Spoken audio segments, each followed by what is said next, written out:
جب عمرۃ القضاء کیا حضور علیہ السلام نے، تو عمرۃ القضاء کے موقع پر کفار نے دیکھا کہ مسلمان بہت کمزور ہو چکے ہیں، بہت ماڑے ہیں، دن رات کی مشقت، دین کے لیے تگ و تاز، محنت، تھوڑے کمزور ہوئے تھے۔ تو انہوں نے کہا لو یہاں مکے میں تھے تو کتنے تنو مند، صحت مند اور اچھے تھے، مدینے میں چلے گئے ہیں تو وہاں کی ہوا راست نہیں آئی تو کمزور ہو گئے، ماڑے ہو گئے۔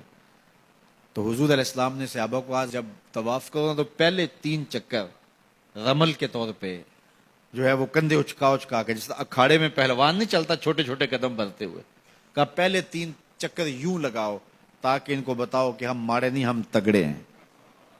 اللہ اکبر۔ تو پہلے 3 چکر کفار کو جلانے کے لیے اور پھر دوسرے 4 چکر رب کو منانے کے لیے۔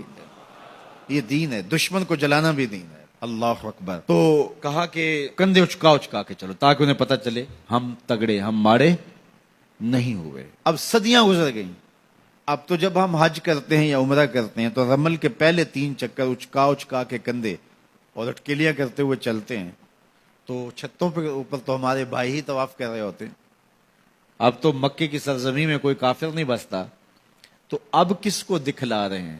کہا دکھلا کسی کو نہیں رہے، نماز محبت ادا کر رہے، کسی کی ادا کو ادا کر رہے۔ حج ماضی سے ہمیں جوڑتا ہے، اسی رسم کو ادا کر رہے ہیں۔ اللہ اکبر۔ دیکھیے مؤذن کے لیے جب وہ اذان دے تو کیا کہے؟ حی علی الصلاۃ، حی علی الفلاح۔ جب حی علی الصلاۃ کہے تو چہرہ ادھر پھیرے، جب حی علی الفلاح کہے تو رخ ادھر پھیرے۔ تحول وجہ، چہرے کا پھیرنا، یہ مسنون ہے۔ کیوں؟ اس لیے کہ اذان جب دے رہا ہے وہ چھت پہ کھڑا ہے، حضرت بلال حبشی ایک انصاری صحابیہ کے چھت پہ، اونچا چھت تھا، اس پہ کھڑے ہو کر کے جو ہے وہ اذان دیا کرتے تھے۔ پھر اس کے بعد یہ میزانہ، مینار جس کہتے ہیں، اس کو عربی میں کہتے ہیں میزانہ۔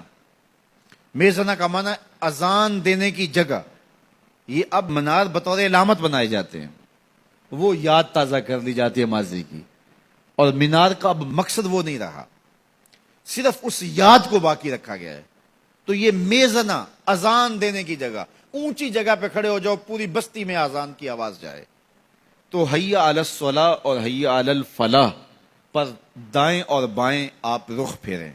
اس کا کیا مطلب کہ جو ادھر کے لوگ ہیں ان کو بھی آواز چلی جائے اور جو ادھر کے لوگ ہیں ان کو بھی آواز چلی جائے۔ یہ تو مقصد تھا تحویل الوجہ کا، چہرہ پھیرنے کا۔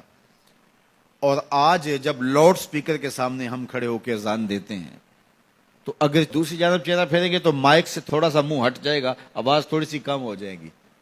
تو اب تو بظاہر منہ سیدھا رکھ کے جو ہے وہ آواز دینے میں اور حی علی الصلاۃ، حی علی الفلاح پڑھنے میں فائدہ ہے، لیکن اس کے باوجود بھی آپ مائکروفون کے سامنے کھڑے ہیں، اذان دے رہے ہیں، پھر بھی رخ پھیریں گے۔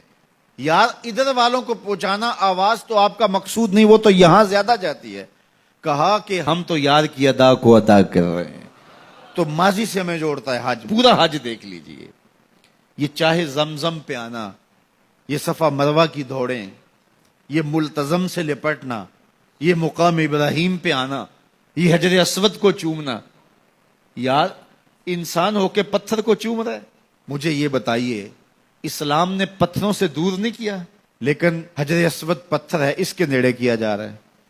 مقام ابراہیم پتھر ہے، اس کے نیڑے کیا جا رہا ہے۔ کہ ابراہیم علیہ السلام جہاں کھڑے ہوئے ہیں اس جگہ کو مصلی بنا لو، جائے نماز بنا لو۔